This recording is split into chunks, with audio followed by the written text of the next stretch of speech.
Saya akan bahas tentang sholat. Karena Ramadan itu salah satu di antara ibadah yang dilatih itu adalah sholat. Selain puasa, sejak imsak sampai maghrib, bulan Ramadan kita juga sangat akrab dengan yang namanya tarawih. Di mana kita belajar melakukan ibadah sunnah setelah sholat Isya dengan jumlah rakaat yang lebih banyak dari biasanya. Biasanya kita ba'diyah Isya itu hanya 2 rakaat saja. Sekarang selain ba'diyah Isya 2 rakaat ditambah lagi dengan tarawih, ada yang melakukannya total dengan witir 11 rakaat, ada yang melakukannya sampai 23 rakaat. Intinya lebih banyak daripada malam-malam biasanya. Sehingga kita perlu membahas hikmah di balik sholat ini dan apa hubungannya antara sholat dengan tazkiyatun nafs, membersihkan jiwa dan membeningkan hati kita. Teman-teman yang dirahmati Allah Subhanahu wa taala, suatu ketika saat Nabi sedang lelah, sedang capek, sedang banyak kerjaan, sedang sibuk, Nabi SAW memanggil Bilal bin Rabah, muazzinnya Rasulullah SAW. Nabi berkata kepada Bilal, "Ya Bilal, arihna bis sholah." Wahai Bilal, istirahatkan kami dengan sholat. Kalimat ini singkat tetapi dalam banget maksudnya. Nabi bisa aja bilang ke Bilal, "Wahai Bilal, kumandangkan azan." "Wahai Bilal, panggillah orang untuk sholat." Atau dengan bahasa-bahasa yang lain yang juga jelas bahwa Nabi menyuruh Bilal untuk mengumandangkan azan. Kenapa Nabi memakai bahasa arihna, istirahatkan kami dengan sholat? Ternyata buat seorang Rasulullah SAW dan para sahabat, sholat itu bukan beban. Sholat itu bukan sebuah pekerjaan. Sholat itu bukan sekedar gerakan. Tetapi sholat itu adalah rohah, rehat. Istirahat. Nah pertanyaannya, kita bisa nggak kayak gitu? Kita bisa nggak sholat itu berasa lagi break? Sholat itu berasa lagi santai? Sholat itu rasanya senyaman nongkrong, senyaman main game, senyaman nonton TV, senyaman nge-HP gitu. Bisa nggak sholat menjadi rehat bagi kita? Itulah kenapa di dalam bulan Ramadan kita disyariatkan untuk melakukan satu jenis ibadah sholat yang disebut dengan sholat istirahat, yaitu sholatut tarawih. Sehingga dalam bahasa Indonesia, tarawih itu artinya istirahat. Di bulan Ramadan kita sedang dilatih gimana menjadikan sholat sebagai istirahat seperti yang Nabi lakukan bersama dengan para sahabat. Arihna bis sholah wahai Bilal. Wahai Bilal, istirahatkan kami dengan sholat. Karena banyak dari kita pulang tarawih itu istirahat. Padahal tarawih itu sendiri adalah sebuah istirahat. Berarti kalau kita pulang tarawih masih butuh waktu istirahat, itu artinya sholat kita nggak istirahat, bukan tarawih. Apalagi yang pulang tarawih itu berkeringat sampai basah bajunya, berarti dia bukan lagi sholat istirahat, bukan lagi sholat tarawih, tetapi dia lagi treadmill mungkin, atau lagi olahraga mungkin, atau lagi sempatkan berkeringat mungkin, bukan lagi tarawih. Nah sekarang kita pengen belajar gimana caranya sholatuna hiya rohah, sholat kita menjadi istirahat bagi kita seperti Nabi dan para sahabat. Apa rahasianya biar sholat kita bisa menjadi rohatun nafs, rehat bagi jiwa? Pernah nggak jiwa kita ngerasa lelah, maka istirahatnya dengan sholat? Pernah nggak perasaan kita merasa capek, merasakan sedih, capek karena kecewa, capek karena baper, capek karena bete, capek karena bosan? Butuh istirahat kan jiwa kita atau perasaan kita? Harusnya istirahat jiwa itu adalah sholat. Karena ketika Nabi dalam keadaan capek, dihina, dimusuhi, ditentang, diperangi oleh orang-orang kafir Quraisy, Nabi pulang ke rumah pengen tidur karena Nabi pikir tidur itu bisa jadi healing, makanya Nabi tidur di rumahnya. Ketika Nabi sedang tidur, Allah bangunin. Ya ayyuhal muzzammil, wahai orang yang sedang berselimut, yang lagi tidur. Kum, bangunlah.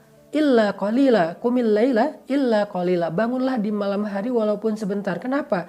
Karena ternyata tidur itu nggak jadi rehat jiwa, dia hanyalah rehat fisik. Jiwa kita tidak akan rehat kecuali dengan ibadah, terutama sholat kepada Allah Subhanahu wa ta'ala. Jadi buat teman-teman yang pernah ngerasain atau bahkan mungkin sering, saya juga ngerasain ya, capek perasaannya, capek hatinya capek, pikirannya sampai nggak bisa tidur, insomnia, overthinking, segala macam.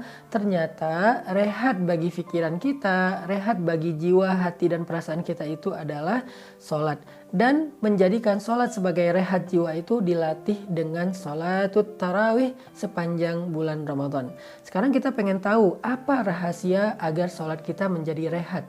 Nanti kita latih di bulan Ramadan. Apa rahasianya? Kata para ulama, rahasia dari rehatnya jiwa dan hati saat sholat itu adalah al-khusyu', memiliki kekhusyuan. Nabi SAW bersabda, awwalu ilmin yurfa'u minal ardi al-khusyu'. Ilmu pertama yang diangkat oleh Allah dari muka bumi adalah ilmu khusyuk. Artinya Islam itu punya banyak sekali cabang-cabang ilmu dalam ibadah, dalam muamalah, dalam syariah, dalam banyak hal. Nah, dari sekian banyak syariat dan ilmu-ilmu penting dalam Islam itu, yang pertama kali diangkat dari bumi, dari manusia adalah ilmu tentang khusyuk, kata Nabi. Hadis riwayat Tabrani dengan derajat hasan. Ini artinya bahwa khusyuk adalah menjadi hal yang sangat langka. Udah jarang banget orang yang sholatnya khusyuk. Sehingga karena jarang orang yang sholatnya khusyuk, banyaklah orang yang hatinya gampang baperan, fragile. Akhirnya muncul masalah mental, mental illness, skizo, bipolar, dan gangguan-gangguan jiwa lainnya. Itu gara-gara memang banyak dari kita yang udah nggak bisa lagi ngerasain yang namanya khusyuk di dalam sholat. Soalnya khusyuk ini menjadi sesuatu yang langka. Diangkat dari muka bumi artinya bukan Allah haramkan bagi kita, bukan. Maksudnya banyak orang yang sudah tidak lagi menggunakan ilmu khusyuk dalam ibadah sholatnya. Sehingga Nabi mengatakan, awwalu ilmin yurfa'u minal ardi al-khusyu'. Ilmu pertama yang diangkat dari bumi artinya yang hilang dari kehidupan kita adalah ilmu tentang khusyuk. Dan kita pengen belajar nih, apa itu khusyuk, terus apa aja keistimewaan dari khusyuk itu, dan bagaimana cara meraih khusyuk di dalam sholat, sehingga kita jadi bisa ngerasain yang namanya sholat itu sebagai istirahatnya hati dan jiwa, istirahatnya pikiran dan perasaan kita. Tadi saya menyampaikan bahwa kata Nabi, khusyuk adalah ilmu pertama yang diangkat dari bumi. Artinya hal pertama yang langka di antara manusia itu khusyuk. Orang yang sholat di masjid itu bisa aja ramai, sholat Jumat terutama.